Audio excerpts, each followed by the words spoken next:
거룩하신 하나님 아버지, 저희들을 사랑하여 주시고 무엇보다 저희를 택하여 부르셔서 하나님의 자녀요 하나님의 일꾼으로 이 땅에 살게 하시니 감사합니다. 또 영원한 하늘에 소망을 두고 이 나그네 같은 삶을 주님께 의지하며 승리하며 살아가게 하시니 감사합니다.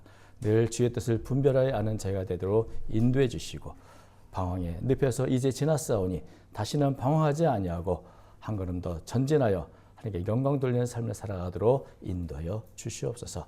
우리도 귀한 찬양을 통해 영광 돌리옵는 새로운 찬양단들을 기억해 주시고 때마다 일마다 간섭하시며 더 아름답게 더 귀하게 더 주께서 원하시는 대로 사용하여 주시옵소서. 필요한 은혜와 은혜를 충만히 공급하여 주시옵고 또 헌신하기 부족한 모든 여건을 새롭게 주옵소서.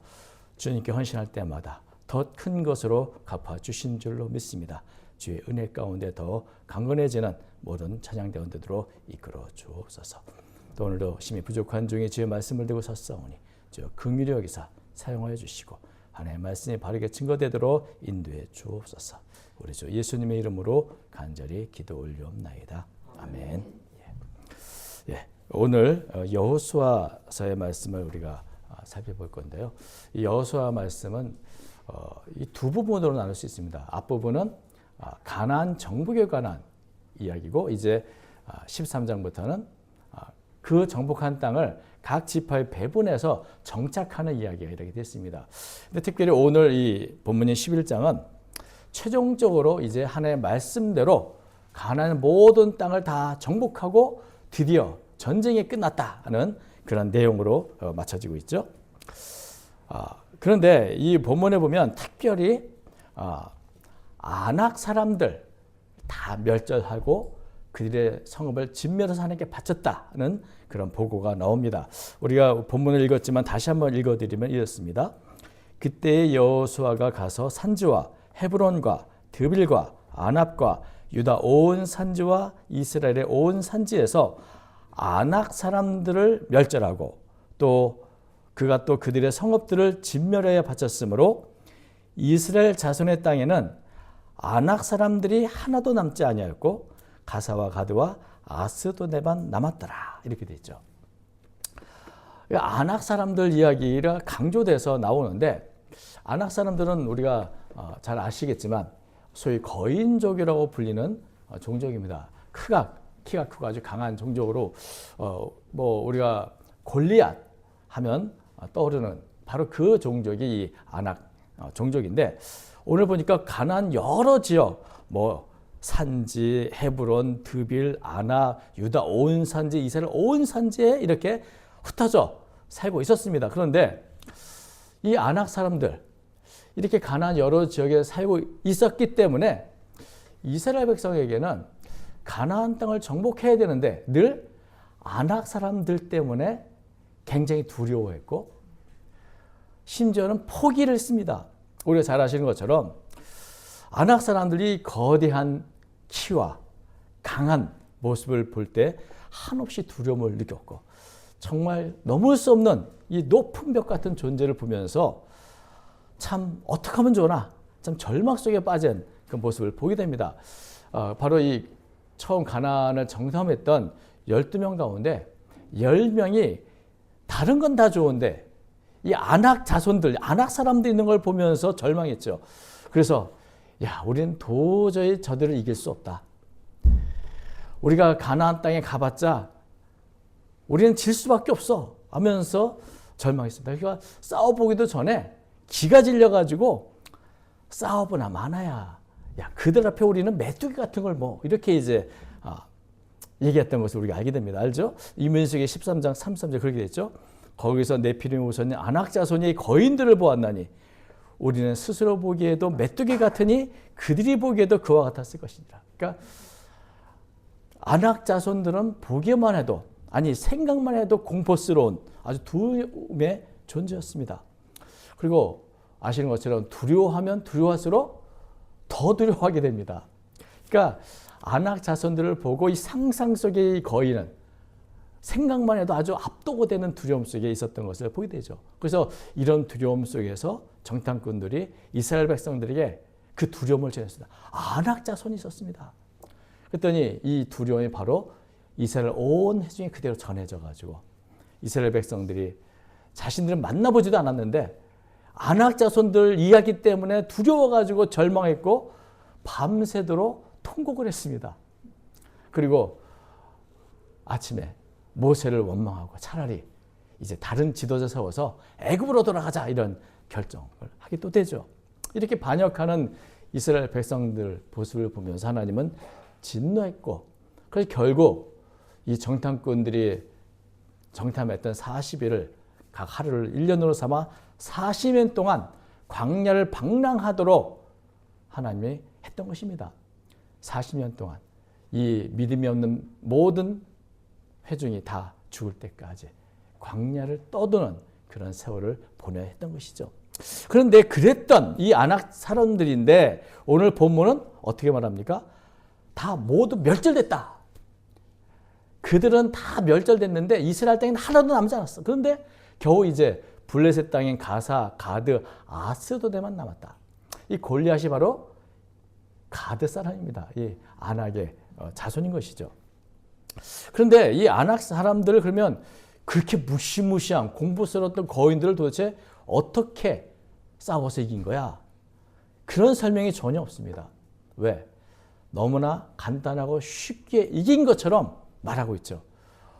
그렇게 두려웠던 공포스러운 이 거인들과 싸움에 있어서 얼마나 많은 이 무용담이 있겠습니까? 아, 거인과 이렇게 싸워 저렇게 싸워. 그런 얘기가 전혀 없다는 것이죠.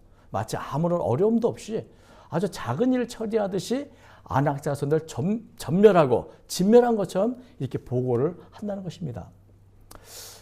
과연 그것이 가능한가? 어떻게 그 무시무시한 아낙 사람들을 이길 수 있었나? 이것 자체가 하나님의 약속의 성취입니다.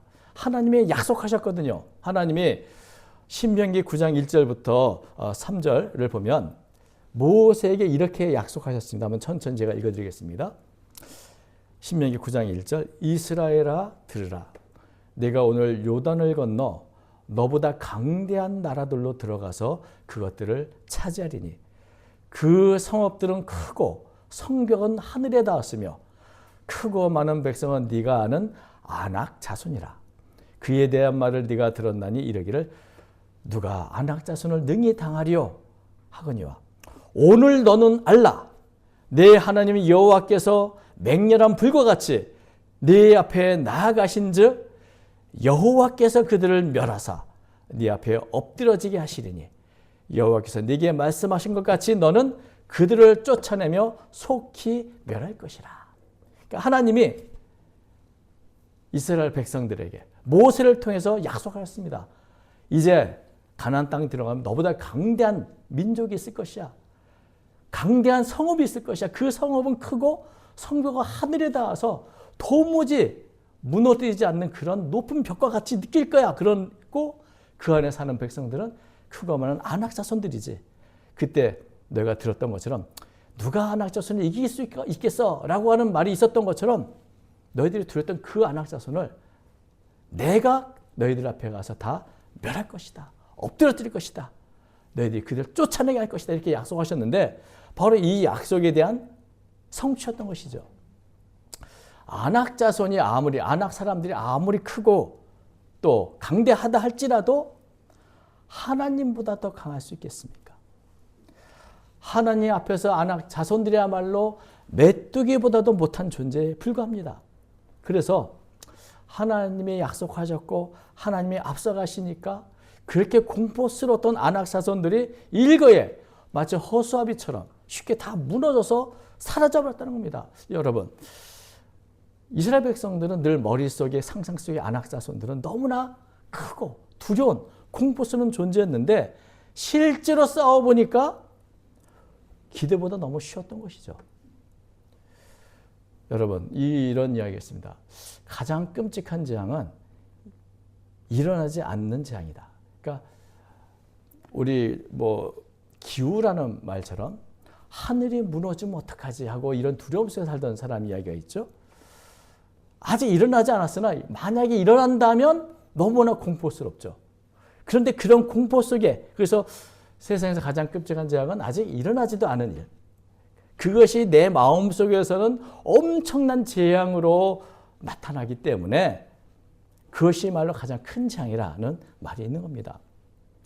상상 속의 재앙, 상상 속의 위험은 우리를 놀라게 하고 공포스럽게 하고 마음을 흔들어 놓지만 사실은 그 중에 대부분은 실제 일어나지 않은 일들이죠. 하늘이 무너질까 걱정했던 그런 기후와 같은 것입니다. 상상 속에 있는 안악자손은 너무나 무서웠지만 실제 안악자손은, 특별히 하나님의 백성 앞에 있는 안악자손은 너무나 쉬운 존재였던 것이었습니다. 여러분, 우리가 참 안악자손을 두려워한다. 이 두려움 자체가 문제는 아닙니다. 두려워하는 마음은 우리를 보호하고 안전하게 살고자 하는 그런 마음에서 나오는 본능적인 감정입니다. 두려운 마음이 있기 때문에 우리가 매사에 신중하게 되고 주의하게 되고 나쁜 일에 대해 경계하게 되고 그래서 우리 자신을 보호할 수 있는 것이죠. 그 두려운 마음이 나쁜 것이 아닙니다. 그런데 지나친 두려움은 해롭습니다. 이런 말이 있습니다. 이것은 적어도 둘만한 말입니다. 두려움은 좋은 하인이지만 나쁜 주인이다. 그러니까 두려움이 하인일 때는 아주 좋은 하인이어서 이렇게 하면 안 됩니다. 저렇게 하면 이런 일 생깁니다를 내가 듣고 예방 조치도 하고 그것을 피해도 가고 주의도 하면 좋은 일이죠. 좋은 유익한 것이 바로 두려움입니다. 그런데 만약에 두려움이 나의 주인이 돼서 내게 명령한다면 어떤 명령을 할까요? 잘못된 명령, 잘못된 판단, 잘못된 결정을 하게 합니다. 두려움이 나의 주인이 되어서는 안 된다는 것이죠. 그것은 나의 좋은 하인으로서 내가 두려움을 통해서 이런저런 많은 유익을 얻을 수 있지만 만일 두려움에 사로잡힌다면 잘못된 판단과 결정을 할 수 있습니다. 그것은 믿음의 사람도 마찬가지였습니다. 믿음의 조상인 아브라함이 기근 때에 애굽으로 내려갔습니다. 그런데 애굽에 내려갈 때 두려웠어요. 무엇이? 우리 사라가 너무 이쁜데 애굽 사람들이 보면 이 나를 죽이고 이 사라를 뺏어갈 것 같아. 두려워. 그래서 뭐라고 합니까? 사라한테 부탁하죠. 미안한데 이제부터 나를 오빠라고 불러. 앞으로 누가 물으면 난 당신을 누이라고, 당신스럽게 누이라고 말해줘. 사람들이 날 죽이고 당신을 뺏어가면 어떡해. 이런 두려움 속에서 거짓말을 했는데 이런 거짓말, 참 믿음의 사람, 당당한 아브라함이 두려움에 사로잡히니까 이런 얼척없는 거짓말을 시키기도 하고 또 이것은 이삭도 마찬가지입니다. 아버지처럼 이삭도 똑같이 또 이렇게 거짓말을 하는 것을 보게 되죠. 베드로가 예수님이 잡혀가자 갑자기 두려움에 사로잡혔어요. 어떻게 됐습니까? 내가 예수님의 제자라는 것을 알기면 나도 같이 곤욕을 당할까 봐 두려워서 작은 여종 앞에서 예수님을 3번이나 모른다고 부인하죠. 그러니까 두려움에 사로잡히면 평소의 모습이 아닌 잘못된 판단과 결정을 하게 되는 겁니다. 그래서 결코 두려움을 나의 주인이 되게 해서는 안 된다는 것이죠. 이스라엘 백성들이 아낙 자손들, 아낙 사람들, 그 거인들을 두려워하는 것은 사실 잘못이 아닙니다. 크고 무서운 적군이 있다는 것을 내가 알고 두려움을 느끼는 것은 당연한 것이죠. 그런데 그 두려움이 나를 사로잡아서 두려움을 통해서 결정하는 것은 잘못된 겁니다. 여러분, 거대한 적군이 기다리고 있다는 걸 안다면 우리는 그러면 어떻게 되는가? 우리는 더 하나님께 기도하고 내가 무장하고 준비하고 훈련하고 하나님의 도우심을 통해서 이기려는 마음을 갖고 준비했다면 그 두려움은 나쁜 것이겠습니까? 그런데 그들은 그 두려움에 사로잡혀서 하나님을 믿지 못하고 하나님의 신뢰보다는 그 두려움 때문에 이제는 우리가 애굽으로 돌아가자. 이게 잘못 나왔다. 다시 되돌아가야겠다. 이런 잘못된 결정과 판단을 한 것은 이게 잘못이라는 것이죠. 그 두려움의 결정 때문에 결국 하나님의 진노를 샀고 광야 40년 방랑의 기간을 보내야 했던 것입니다. 우리가 아낙 자손들과 이 이스라엘 백성들이 싸웠던 이야기가 사실은 성경에 많이 없습니다. 그런데 언제 그들과 맞서서 싸웠을까? 그 두려운 공포스러운 거인들과 언제 싸웠을까? 본문에는 기록이 없지만 아마도 이스라엘 백성들이 충분히 강해지고 나서 믿음도 강해지고 또 이스라엘이 가나안에 정복하는 과정에서 수많은 전쟁을 겪으면서 하나님의 도우심을 경험하고 야, 안악사성은 싸울 수 있겠는데? 문제 아니겠는데? 라는 그런 믿음의 결단과 용기가 생기고 나서야 비로소 싸우게 되지 않았을까 생각을 합니다. 여러분, 하나님께서 두려워서 벌벌 떠는 이 이스라엘 백성들을 걱정 마, 저 안악자손 거인하고 싸우라고 내몰았겠습니까? 그들의 믿음이 충분히 성장하고 그들이 전쟁할 수 있는 충분한 상태가 되고 나서야 비로소 그들은 안악자손들을 두렵지 않게 나가서 그들과 더불어서 싸웠고 승리를 거뒀다고 생각할 수 있습니다. 여러분, 하나님은 결코 우리를 두려움 가운데 이스라엘 백성들을 내모는 것처럼 우리를 그렇게 내모르신 분이 아니라는 것이죠. 그 전에 충분히 훈련시키시고 충분히 연단시키셔서 우리하고 능히 감당하게 하시는 분입니다. 고린도전서 10장 13절 우리가 잘 아시는 말씀이죠. 사람이 감당할 시험 밖에는 너에게 당한 것이 없나니 오직 하나님은 미쁘사 너희가 감당하지 못할 시험 당함을 허락하지 아니하시고 시험 당할 쯤에 또한 피할 길을 내사 너희로 능히 감당하게 하시느니라. 하나님이 내가 할 수 없고 내가 두려워 떨고 내가 지금 못할 그 지경인데 무조건 내모는 분이 아니라 우리를 감당하게 하시려고 미리 준비시키는 분이고 우리가 준비되지 않았다면 피할 길도 주시는 그런 미쁘신 분이라는 것입니다. 그렇기 때문에 미리 두려움에 사로잡혀서 미리 지나치게 두려울 필요가 없다는 것을 우리는 보게 됩니다. 가나안의 정복이 오늘 11장까지 있는 말씀 보면 7년 정도의 전쟁을 통해서 예상보다 쉽게 가나안 땅을 다 정복했습니다. 7년 만에. 전쟁은 많이 있었지만 패배가 없이 또 이제 앞으로 가나안에 정착할 일은 됐지만 이 땅은 다 정복이 되었고 특별히 안악자손은 다 멸절시켜서 하나도 남지 않게 만든 것을 보게 됩니다. 그러니까 하나님의 약속하신 것, 그 말씀을 믿고 믿음으로 나가고 따라가면 된다는 것이죠. 가나안을 정복하기 위해 가장 필요한 게 뭔가? 내 마음의 두려움부터 정복하는 겁니다. 내 마음의 두려움부터 정복하지 않고는 가나안 땅을 정복할 수 없습니다. 여러분, 성경에서 안악자손을 물리친 기록에서 빠지지 않는 두 사람의 이름이 나옵니다. 누굴까요? 하나는 오늘 본문에 있는 것처럼 여호수아죠. 여호수아가 이 안악자손 다 멸절시켰다 이렇게 말하죠. 또 한 사람은 누구겠습니까? 갈렙이죠. 여호수아서 14장 14절 보면 헤브론, 안악자손이 있습니다. 헤브론이 그니 사람 여분네 아들 갈렙의 기업이 되어 오늘까지 이르렀으니 이는 그가 이스라엘 하나님 여호와를 온전히 좇았습니다. 헤브론의 옛 이름은 기럇 아르바라. 아르바는 아낙 사람 가운데서 가장 큰 사람이었더라. 그리고 그 땅에 전쟁이 그쳤다. 이 갈렙은 누구와 싸우겠는가? 아낙 사람들 중에서도 가장 장대한 키가 큰 아르바라는 사람이 점령하고 있는 지역을 쳐서 이겼다는 겁니다. 그리고 그 자손 3명도 다 없앴다고 15장 13절은 말하고 있죠. 그러니까 아낙 사상과 싸웠던 사람 이야기를 할 때 여호수아와 갈렙을 이렇게 기록한 것은 이유가 있지 않겠습니까? 이들은 처음 가나안에 가서 정탐꾼으로 갔지만 아낙 자손을 볼 때 두려워하지 않았습니다. 하나님이 우리와 함께 하시니 오히려 그들이 우리의 밥이다.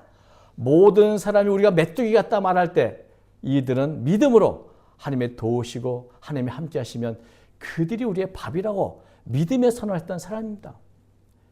만약에 40년 전에 여호수아와 갈렙이 말한 것처럼 믿음으로 싸워 나갔다면 어떻게 됐을까요? 40년 전에 이 아낙 자손은 멸절시켰을 것입니다. 그 증거가 바로 여기 여호수아에 말하고 있는 것이죠. 여호수아가 그들을 멸절시켰다. 갈렙이 그들 중에 가장 키 큰 사람이 다 없애버렸다. 이렇게 말하지 않습니까? 여러분, 이 아낙 자손과 이스라엘 이야기는 사실 오늘 우리들에게도 굉장히 의미가 있습니다. 이스라엘 백성들이 아낙 백성들을 두려워했던 것처럼 오늘 우리들 안에도 두려움이 있죠. 여러 두려움, 현실의 여러 장애와 높은 벽, 우리가 두려워하는 게 너무나 참 많이 있습니다. 죽음의 문제도 있고요. 건강의 문제도 있고, 불확실한 미래, AI 시대에 내 삶은 어떻게 될 것인가. 뭐 여러 가지 불확실한 것들을 미래 생각하면 하나하나가 두려움거리가 될 수밖에 없습니다. 우리에게 높은 하늘까지 닿은 성벽 같은 그 문제들, 강대한 아낙 자손 같은 그런 문제들이 사실은 우리 안에 산적해 있습니다. 그래서 우리가 살면서 때때로 두려워하는 것은 너무나 당연하죠.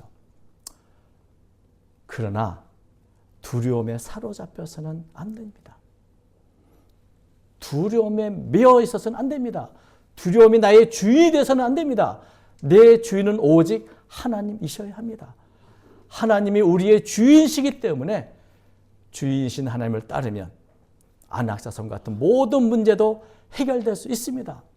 내 안에 있는 두려움을 없애고 믿음으로 나아가는, 내 안에 믿음이 충만해, 그것이 바로 이 모든 문제들을 극복할 수 있는 첫걸음이 되어지는 것입니다. 우리 안에게는 하나님의 능력이 있다. 고린도후서 10장 4절에 보면 이런 말씀이 있습니다. 우리의 싸우는 무기는 육신에 속한 것이 아니요 오직 어떤 견관진도 무너뜨리는 하나님의 능력이라. 모든 이론을 무너뜨리며 하나님을 아는 것을 대적하여 높아진 것을 다 무너뜨리고 모든 생각을 사로잡아 그리스도에게 복종하게 하니. 하나님의 능력은 모든 것을 무너뜨릴 뿐 아니라 모든 생각을 사로잡아서 예수님 앞에 복종하게 한다. 여러분, 우리의 모든 생각 가운데 좋은 생각, 나쁜 생각도 있고 두려운 마음도 있고 걱정과 불안한 마음도 있는데 하나님의 능력은 그 모든 생각들 다 예수님 앞에 무릎 꿇게 하고 복종하게 한다는 겁니다. 모든 이런 생각들 다 주님 앞에 복종하면 어떻게 될까요?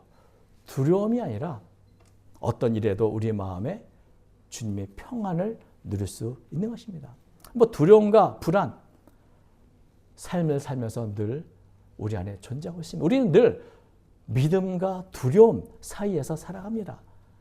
하나님의 사람인 이 다윗도 그랬습니다. 두려움과 믿음 사이에서 우리는 살아가는 것이죠. 다윗의 삶은 어떻습니까? 사울에게 쫓겨다니고 죽음의 공포 속에 살아가고 평생 전쟁 속에 살아갔습니다. 그러니 얼마나 두려운 마음이 있었겠습니까?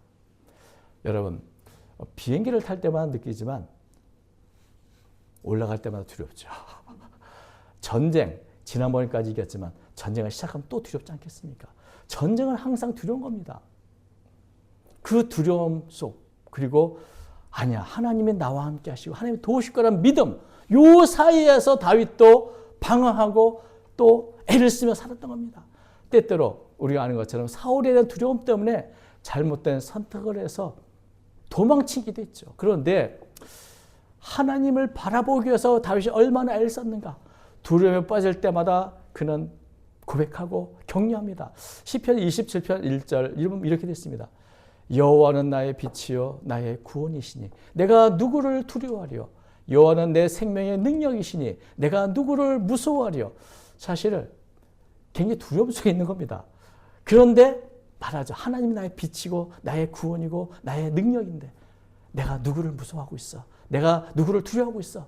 하면서 이 믿음과 두려움 사이에서 하나님 편에 서려고 애를 쓰는 다윗의 모습을 우리는 볼 수 있습니다. 내 마음이 먼저 믿음으로 충만해야, 두려움을 이겨야 세상에 나오는 그런 장애물들을 극복할 수 있는 것입니다. 골리앗을 바라보며 다윗이라고 두려움이 없었겠습니까? 믿음과 두려움 사이에서 다윗은 용감하게 외쳤습니다. 나는 만군의 여호와 이름으로 내 앞에 간다. 여러분, 용기는 두려움이 없는 게 아닙니다. 두려워하면서도 앞으로 믿음으로 나가는 게 바로 용기입니다. 그게 바로 믿음의 용기죠. 우리가 주님을 붙들고 약속을 붙들고 나아가면 두려움이 사라지고 하나님의 인도를 받을 수 있습니다. 우리가 하나님을 믿는 것은 단지 하나님이 존재한다는 것을 믿는 것이 아니라 그 하나님이 나의 아버지요, 나의 최종적인 주인, 나의 삶의 주인이라는 것을 믿는 것입니다. 하나님을 믿으면 하나님의 약속의 말씀도 믿으십시오. 그 약속의 말씀을 붙들고 두려움을 이기고 믿음으로 나아갈 수 있기를 바랍니다. 이게 바로 하나님을 믿는 겁니다. 우리의 삶 가운데 우리는 여전히 늘 믿음과 두려움 사이에 살아가고 있는데 여러분은 어느 쪽에 더 가까운 삶을 살고 있습니까? 믿음과 두려움 사이에 여러분은 어느 쪽에 더 가까운가? 믿음에 더 가까우면 두려움은 조금씩 사라지고 두려움에 가까워져 믿음이 오히려 조금씩 작아지는 그런 상태에 우리는 어디에 더 가까운 삶을 살아가고 있는가? 한번 스스로를 돌아볼 수 있기를 바랍니다. 하나님의 도우심을 바라고 하나님이 주신 약속의 말씀을 붙잡을 때에 두려움 속에서도 우리는 믿음의 첫 발자국을 나갈 수 있는 것입니다. 그럴 때 두려움에도 불구하고 우리의 삶에 있는 모든 안악 사람들을 다 이길 수 있습니다. 저는 오늘 이 본문의 말씀이 여호수아와 갈렙의 간증이 아니라 바로 우리들의 간증이 되고 우리의 찬송이 되기를 바랍니다.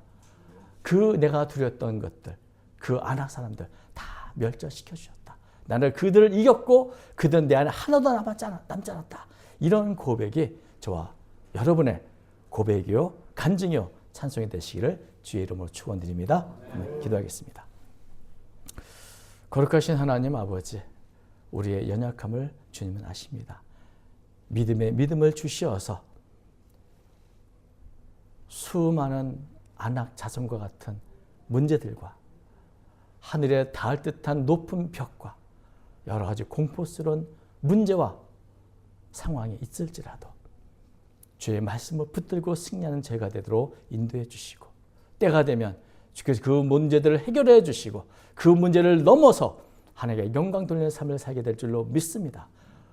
우리 모든 성도들을 붙잡아 주시어서 여호수아와 갈렙에 가지던 믿음의 용기를 허락하여 주옵소서. 언제나 주님 함께해 주시고 도우실 줄 믿사오며 예수님의 이름으로 기도 올리옵나이다. 아멘.